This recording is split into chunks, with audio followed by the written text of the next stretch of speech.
Success the school के जिम्मेदारान की जानिब से लड़कियों की मेयारी तालीम और दीनी माहौल में तरबियत के लिए टोली चौकी और पुरानी हवेली ब्रांच में लड़कियों के लिए एक्सक्लूसिव स्कूल का क़याम अमल में लाया गया है। तो जल्दी करें, सही वक्त पर दुरुस्त फैसला लें और अपनी शहजादियों की तालीम के लिए सक्सेस द स्कूल का इंतखाब करें।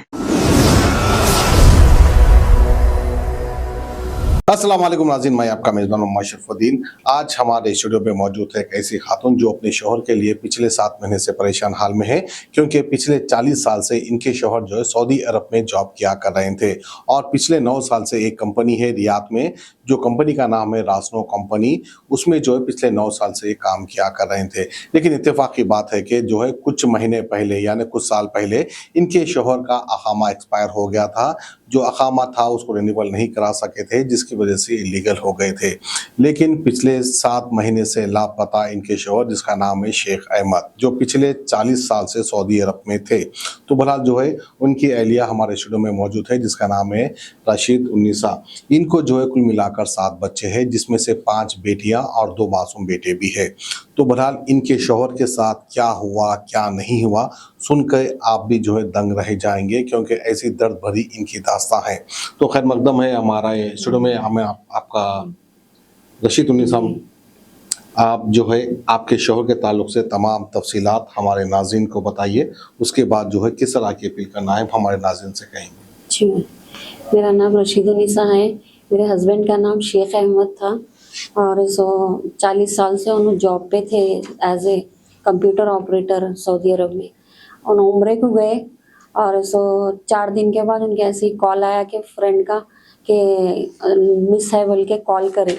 और हम लोग कांटेक्ट जब से सितंबर अगस्त से कांटेक्ट में है कि हम लोग किधर है क्या है बोल, तो उनके फ्रेंड्स है सैयद अरशद और रफ़ीउद्दीन वहीद बोल के, ये जो 2 भाई हैं अरशद और रफ़ी, ये लोग क्या करे है डिस्टेंशन सेंटर में है। और अकामा एक्सपायर की वजह से अच्छे है, हम लोग मिल के आए, हम लोग करके आए बोल के ऐसे ही बस फिर आए। हम लोग को सब गुमराह 6 महीने तक पता ही नहीं चला कि हमारे हस्बैंड का ऐसा हो गया एक्सीडेंट बोल के भी।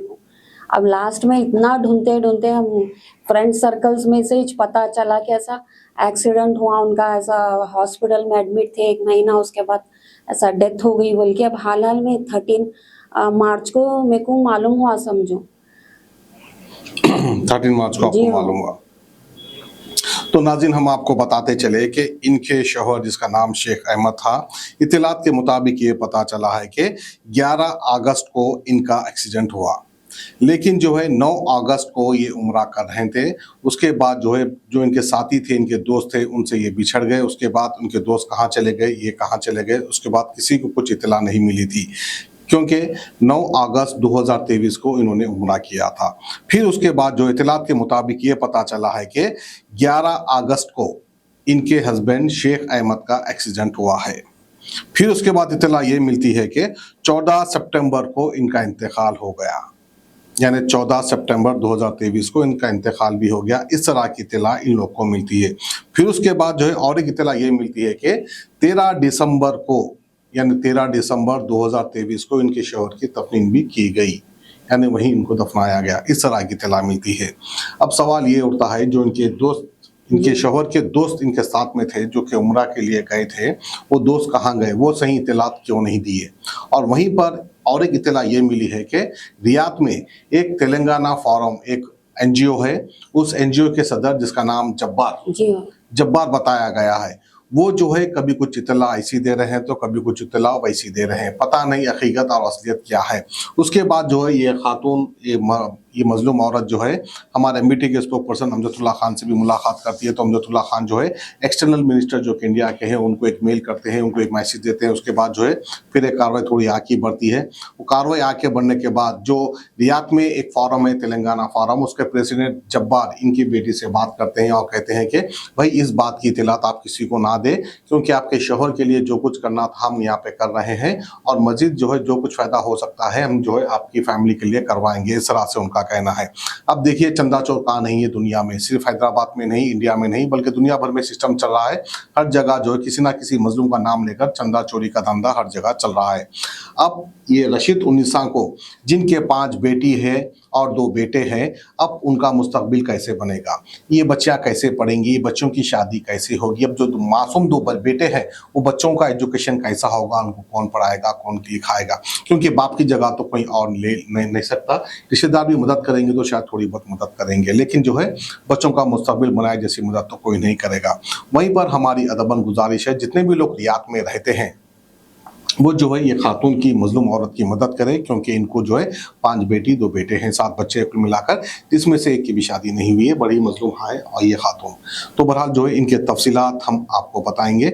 और साथ ही साथ जो है हम हमारे अम्मा जी आप ये बताइए कि जब्बार जो वहाँ के तेलंगाना फोरम के प्रेसिडेंट है वो आपको क्या मिसगाइड करे, क्या आपको क्या मैसेज दिए? अगस्त सितंबर से हम लोग का बच्ची कांटेक्ट में है, मैसेज कर रही तो खाली अम्मा देख रहे हैं, हम लोग देख रहे हैं, मालूम कर रहे हैं कोसी जेल में है, क्या है, किधर है, खाली मालूम कर रहे हैं। बोले मेरे को बोले कि बच्चों के साथ वीडियो बना के आप सेंड करो, हम बताते करते हैं बोल के बोले, वो भी कर दिए, सब कर दिए। खाली उन्हों फिरा रहे थे, उनके 3 दोस्ता फिरा रहे थे। यही बोल रहे हैं कि है, अब मालूम कर रहे हैं, इन्हों जब्बारा ना बोले। और ये 3 दोस्ता तो है, उन्होंने MOI से हम लोग कांटेक्ट में है, वहाँ के ऑफिसरों से मिल रहे हैं हम लोग, अच्छे हैं अहमद भाई बोल के यही बोले। बस मेरे को ये समझ में नहीं आ रहा कि आखिर ऐसा क्यों करे ये 3 दोस्ता भी और ये जब्बारा ना हमारे साथ।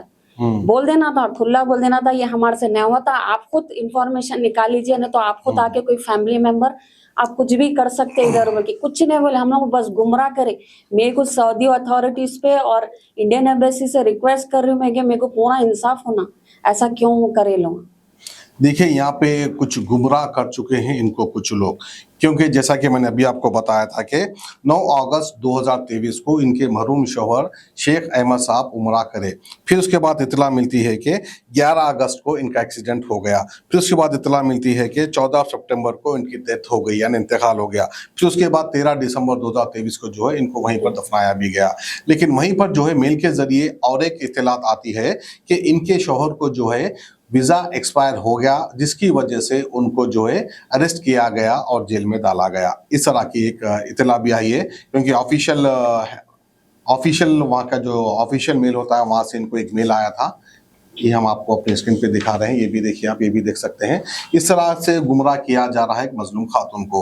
अब इनकी मदद कौन करेगा, कहीं ना कहीं ये भी सवाल उठता है। वहीं पर जितने भी लोग रियाद में रहते हैं, जिसका ताल्लुक शहर हैदराबाद से है या जिसका ताल्लुक हैदराबाद से नहीं भी है, इंसानियत के नाते जो है राशिद उन्नीसा की मदद कीजिए, क्योंकि इनके मासूम बच्चे हैं। इनके बैंक डिटेल्स और इनके जो है गूगल पे, फ़ोन पे नंबर भी मैं आपको अपनी स्क्रीन पे दिखाऊंगा। आप जो है कुछ मदद करना चाहते हैं तो मदद कीजिए। और सऊदी हुकूमत से जो कुछ भी बेनिफिट मिल सकता है, जैसा कि किसी का इंतकाल हो गया वहाँ पर सऊदी अरब में, और जो है एज पर दी वहाँ का लॉ जो है, लॉ के हिसाब से, वहाँ के कानून के हिसाब से घर वालों को इत्तला करना है, फिर घर वालों का परमिशन मिलने के बाद जो है किसी को वहाँ पे दफनाना है। लेकिन ऐसा कुछ नहीं हुआ, ना ही इनकी अहलिया को इत्तला दी गई, ना कोई रिश्तेदार को इत्तला दी गई, बस वहाँ पर जो है इनको दफनाया भी गया है। कहीं ना कहीं गलती किसकी है किसकी नहीं हम तो नहीं कहेंगे, या तो इत्तेफाक है, या तो हादिसा है, या तो इसके पीछे एक बहुत बड़ी चाल है, जो पैसे खाने के लिए, वहाँ की हुकूमत से जो बेनिफिट मिलता है वो खा जाने के लिए कहीं ये खातून को और इनके बेटियों को गुमराह तो नहीं किया गया, ये भी एक सवाल उठता है। तो बहरहाल जो है खातून का फ़ोन नंबर भी अपने स्क्रीन पे मैं दूंगा, और जो है इनका अकाउंट नंबर, इनका IFSC कोड, और इसके अलावा GPay, फ़ोन पे जो भी है वो भी मैं अपने स्क्रीन पे डालूंगा। जो कोई भी खातून की मदद करना चाहते हैं मदद कर सकते हैं। और सऊदी हुकूमत से जो बेनिफिट इनको मिल सकता है वो कोई, आप सऊदी में रहने वालों से गुजारिश करता हूँ कि आप वहाँ की कार्रवाई करते हुए, क्योंकि आप सऊदी में रहने वाले हैं, वहाँ का कानून क्या है, किस तरह से प्रोसेस करते हैं, वो आप बाखूबी जानते होंगे। तो बहरहाल जिस किसी को भी नॉलेज है ये खातून की मदद कीजिए, अदबन गुजारिश हमारी है। शुक्रिया, खैर जज़ाकल्लाह, अल्लाह हाफ़िज़। सक्सेस द स्कूल के जिम्मेदारान की जानिब से लड़कियों की मेयारी तालीम और दीनी माहौल में तरबियत के लिए टोली चौकी और पुरानी हवेली ब्रांच में बच्चियों की तालीम और तरबियत के लिए एक्सक्लूसिव स्कूल का क़याम अमल में लाया गया है। ऐसे वालिदैन जो अपने बच्चियों की मेयारी तालीम और तरबियत के लिए किसी मेयारी तालीमी इदारा की तलाश में हैं, तो इस सिलसिले में पुरशिको इमारत और कुशादा क्लासरूम में आपकी बच्चियों की तालीम, तरबियत, हुस्न अखलाक, हिफ्ज़ कुरान करीम और स्पोर्ट्स के अलावा तालिबात की खवातीन अमले के जरिए निगरानी व हिफाजत का इत्मीनान बख्श माहौल है। तो जल्दी करें, सही वक्त पर दुरुस्त फैसला करें और सक्सेस द स्कूल का इंतखाब करें।